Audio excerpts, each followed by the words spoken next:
Hello hello hello hello बेटा, आ जाइए सभी फटाफट से। स्वागत है आप सभी का सरल एकेडमी की इस नई लाइव स्ट्रीम में। और आज हम पढ़ने वाले हैं मेंडल सर के द्वारा दिया गया दूसरा नियम। पहला नियम हम पढ़ चुके हैं। आई होप सो सब कुछ ठीक है, मैं आप लोगों को दिखाई दे रही हूँ, सब क्लियर है, ऑल ओके।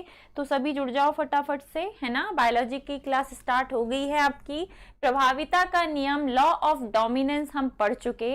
आज हम पढ़ेंगे पृथक्करण का नियम, लॉ ऑफ सेग्रीगेशन, या जिसे कहा जाता है युग्मकों की शुद्धता का नियम, प्योरिटी ऑफ गैमेट लॉ, है ना, प्योरिटी ऑफ गैमेट लॉ। एक संकर क्रॉस यानी कि एक जीन की वंशागति को समझाने के लिए मेंडल सर ने दो नियम दिए। कितने नियम दिए? दो। कि एक जीन की वंशागति की कैसे होती है, एक जीन वंशागत होके आगे अगली पीढ़ी में कैसे पहुंचता है, ये आपको ये दोनों नियम समझा रहे हैं। पहला नियम कौन सा था? प्रभाविता का नियम। हमने मटर के पौधे के चुनाव के रीजंस पढ़ लिए थे। ये पीपीटी डिलीट करना भूल गए मैडम। प्रभाविता का नियम बोलता है कि जब दो जोड़ी विपर्यायी लक्षणों वाले शुद्ध पौधे के बीच संकरण कराया जाता है, जब दो जोड़ी विपर्यायी लक्षणों वाले पौधे के बीच संकरण कराया जाता है तो पहली पीढ़ी F1 में केवल एक ही लक्षण दिखाई देता है। आपने लिया था शुद्ध लंबा पौधा और शुद्ध बौना पौधा, ये जनक थे। लंबे के जनक थे कैपिटल टी, बौने के जनक थे स्मॉल टी। युग्मक जनन के समय कैपिटल टी अलग हो गया, बौने का स्मॉल टी अलग हो गया, और जब दोनों का आपस में क्रॉस कराया गया तो कैपिटल टी स्मॉल टी ने मिलकर पहली जनरेशन बनाई। और पहली पीढ़ी में देखने में सभी पौधे लंबे थे, सारे के सारे पौधे क्या थे? लंबे थे। यहाँ लंबा लक्षण डोमिनेंट है, लंबा लक्षण प्रभावी है, लंबा जो है वो प्रभावी है और बौने पर ये अपना प्रभाव दिखाता है, बौनेपन को ये छिपा देता है और लंबा वाला प्रकट हो जाता है। अब तुम खुद सोचो, मैडम के अंदर लंबे और बौने दोनों जीन आए हैं, हाइट लंबी हो गई, बौना वाला भी अंदर ही है, लेकिन क्या बौना वाला दिख पाएगा? लंबी हाइट में बौना वाला दिख ही नहीं सकता। ठीक वैसे ही जैसे लाल और सफेद में लाल हाईलाइटेड होगा, लाल कलर आसानी से दिख जाएगा, लाल और सफेद को मिलाओगे वापस तुम्हें लाल दिखाई देगा, तो लाल रंग वहां क्या हो जाएगा? प्रभावी, चटक कलर है। ठीक वैसे ही एक पौधा लंबा, एक पौधा बौना, दोनों का क्रॉस कराया वापस लंबा मिला, लेकिन इसका मतलब ये नहीं कि इसके अंदर बौना वाला जीन नहीं है। बौना वाला जीन इतनी हाइट तक है, लंबा वाला जीन इतनी हाइट तक है, तो 3 मीटर के अंदर 2 मीटर वाला दायरा भी छिपा हुआ है। वो बात अलग है कि हम इसे देख नहीं पा रहे हैं। ठीक है, आपको समझ में आया बेटा मैं क्या समझाना चाह रही हूँ? तो प्रभावी जो नियम था, मेंडल सर ने जो प्रभाविता का नियम दिया, वो हमें ये बताता है कि जब दो जोड़ी विपर्यायी लक्षण या विपरीत लक्षणों का आपस में हम क्रॉस कराते हैं तो पहली पीढ़ी में केवल एक ही लक्षण मिलता है। देखो, लंबे बौने का क्रॉस कराया, सारे पौधे लंबे मिले, लेकिन जब दूसरी जनरेशन की बात आती है तो हमें कुछ पौधे लंबे मिलते हैं और एक पौधा बौना मिलता है, जिसे देखकर उन्होंने बोला कि ये बौना लक्षण F1 पीढ़ी में भी रहा होगा, इसीलिए ये F2 जनरेशन F2 पीढ़ी में प्रकट हुआ है। जब इन्होंने F1 पीढ़ी के पौधों के बीच स्वपरागण सेल्फ पॉलिनेशन कराया, तब जाके उन्हें ये उत्पाद मिला, डन। ठीक है, तो प्रभाविता का नियम ये है। ये काय का नियम है? प्रभाविता का नियम। प्रभाविता के नियम के लिए हमने मटर के शुद्ध लंबे और शुद्ध बौने पौधे के बीच संकरण कराया था, जिसमें जनक जो था वो शुद्ध लंबा और शुद्ध बौना था। उसके युग्मक कैपिटल टी स्मॉल टी वाले बने। पहली पीढ़ी में सभी पौधे लंबे मिले, जबकि दूसरी पीढ़ी में दूसरी पीढ़ी में कुछ पौधे लंबे, दूसरी पीढ़ी में कुछ पौधे लंबे जबकि कुछ पौधे बौने भी मिले। डन।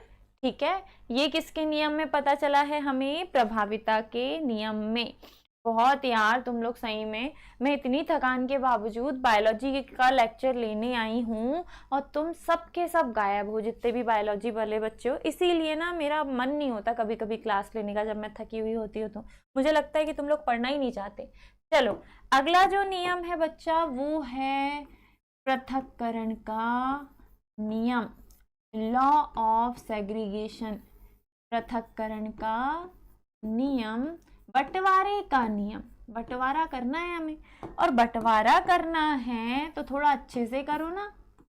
अगर बंटवारा करना ही है तो थोड़ा अच्छे से करो, काय के लिए खिटपिट करना है ना।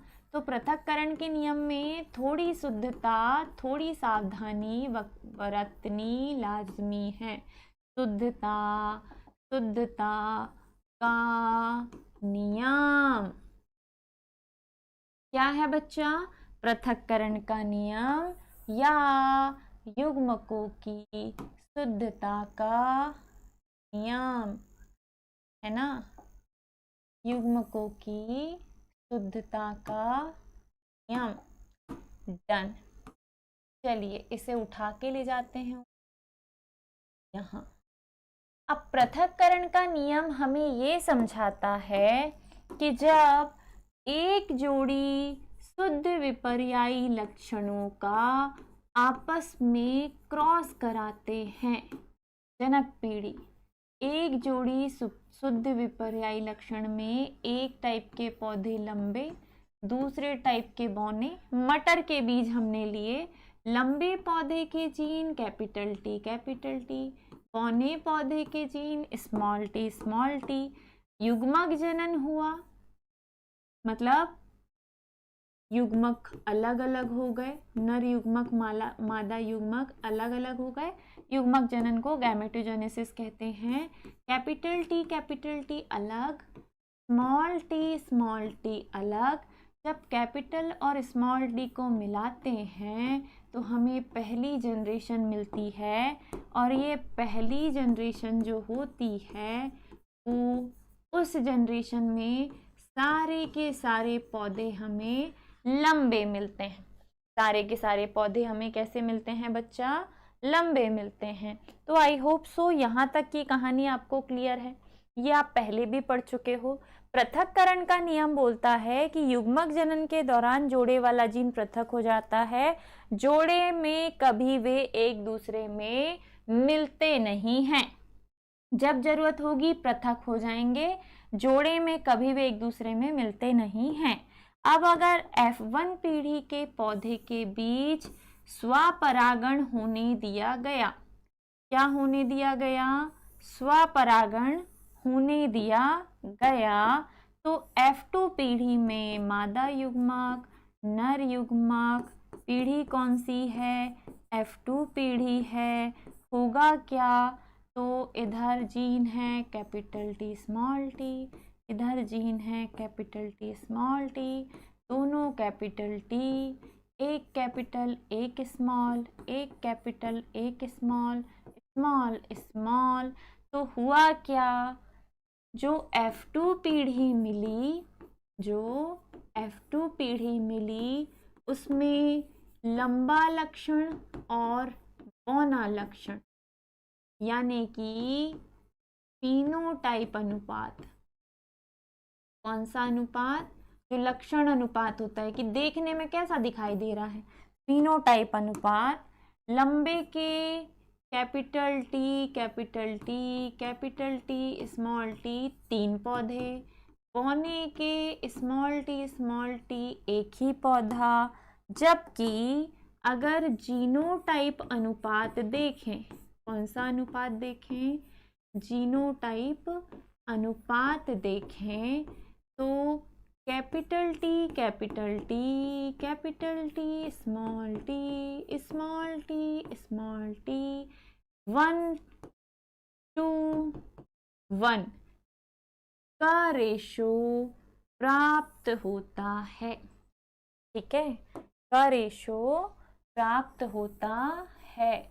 अगर फिनोटाइप अनुपात देखें तो 3:1 मिलता है और 3:1 मिलता है।